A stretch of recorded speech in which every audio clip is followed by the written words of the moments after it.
ரமலானின் சிறப்பு இரவு தொழுகை உண்டா? 10. வீடுகளில் தொழுவதே சிறந்தது. பள்ளிவாசல்களில் ஜமாத்தாகத் தொழ அனுமதி இருந்தாலும் வீடுகளில் தொழுவதே சிறந்தது என்று நபிகள் நாயகம் ஸல்லல்லாஹு அலைஹி வஸல்லம் அவர்கள் அறிவுரை கூறியுள்ளார்கள். நபிகள் நாயகம் ஸல்லல்லாஹு அலைஹி வஸல்லம் அவர்கள் ரமலான் மாதத்தில் பாய்களால் ஒரு அறையை தயார் செய்தார்கள். அதில் சில இரவுகள் தொழுதார்கள். அவர்களின் தோழர்களில் சிலர் அவர்களை பின்பற்றி தொழுதார்கள். இதை அறிந்த நபிகள் நாயகம் ஸல்லல்லாஹு அலைஹி வஸல்லம் அவர்கள் வீட்டிலேயே அமர்ந்து கொண்டார்கள். பின்னர் மக்களிடம் வந்து, உங்கள் செய்கையை நான் அறிந்திருக்கிறேன். மக்களே, உங்கள் வீடுகளிலேயே தொழுங்கள். ஏனெனில் கடமையான தொழுகை தவிர மற்ற தொழுகைகளை ஒருவர் தனது வீட்டில் தொழுவதே சிறந்தது என்று கூறினார்கள். அறிவிப்பவர் ஸைத் பின் சாபித் ரலி. நூல் புகாரி 731 6113 7290 2244. அல்லாஹு அக்பர். ஆயிஷா ரலி அவர்கள் அறிவிக்கும் ஹதீஸில் நபிகள் நாயகம் ஸல்லல்லாஹு அலைஹி வஸல்லம் முதலில் 4 ரக்காத்துகள் தொழுதார்கள், பின்னர் 4 ரக்காத்துகள் தொழுதார்கள் என்று கூறப்பட்டுள்ளது. இதை அடிப்படையாகக் கொண்டு 4 ரக்காத்துகளாக தொழலாமா என்று சந்தேகம் ஏற்படலாம்.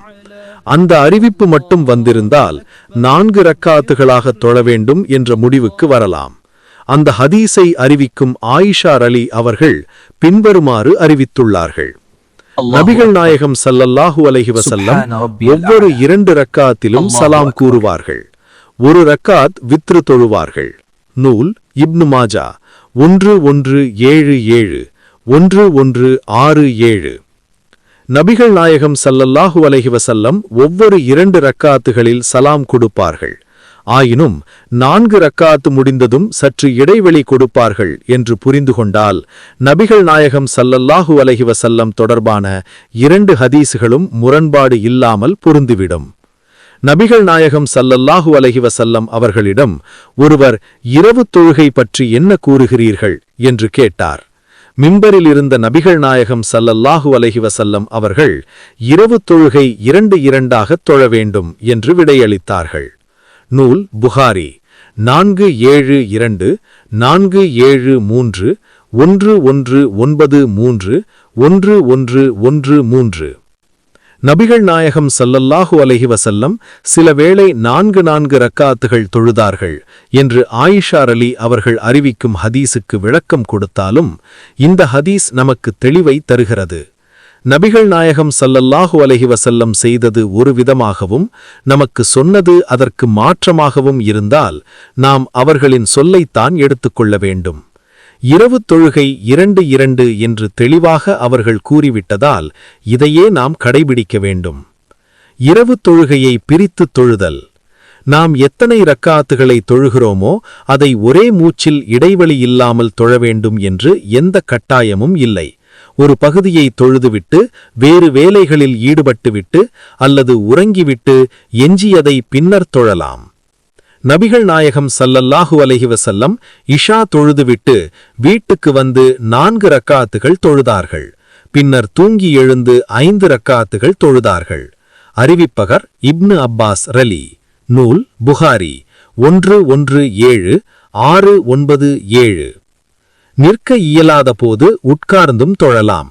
நின்று தொழ முடியாவிட்டால் அல்லது அது சிரமமாக இருந்தால் உட்கார்ந்தும் தொழலாம். அவ்வாறு தொழும்போது நபிகள் நாயகம் கடைபிடித்த வழிமுறையை பின்வரும் ஹதீஸ் விளக்குகிறது. நபிகள் நாயகம் ஸல்லல்லாஹு அலைஹி வஸல்லம் மக்களுக்கு இஷா தொழுவித்து என் வீட்டுக்கு வருவார்கள். உடனே 2 ரக்காத்துகள் தொழுவார்கள். இரவில் வித்ரையும் சேர்த்து 9 ரக்காத்துகள் தொழுவார்கள்.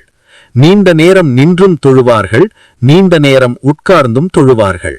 அவர்கள் நின்ற நிலையில் தொழுதால் நின்ற நிலையிலிருந்து ருக்கூவு சஜ்தாவுக்கு செல்வார்கள். உட்கார்ந்த நிலையில் தொழுதால் உட்கார்ந்த நிலையிலிருந்து ருக்கூவு சஜ்தா செய்வார்கள்.